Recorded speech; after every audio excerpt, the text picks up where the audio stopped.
Yan po yung malakas na ulan. Yan po. Kaganda po ng palay. Masisira ng mga bagyo. Yan po yung Malasimbo. Ayan. Ayan po. Umikot po tayo. Dahil po dito tayo napadaan. May mga buhaya po sa daan. Doon sa ilalim ng Istex. Kaya tayo napadpad dito sa Tambao. At yan po ay papalakas na yung ulan.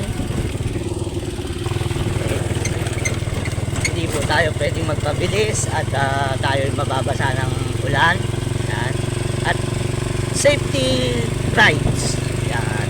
Habang tayo papauwi sa ating bahay, mag-pray muna tayo. Yan. Para tayo gabayan ng buong may kapal sa ating pagdadrive, sa ating biyahe.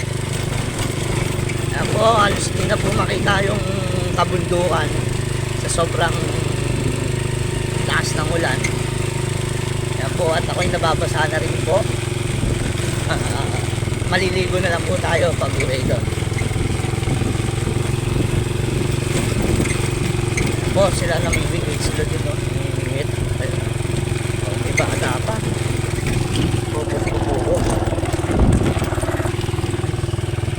Yan po, yan po yung irrigation, tumataas na rin po yung mga palay po na yan. Pag malakas po yung hangin, kawawa yan. Yan po, umuwi po tayo is 4:05, tapos nagantabay po tayo doon sa mga buhaya baka umalis. Hindi naman po umalis, kaya umikot na lang po tayo sa Tambao.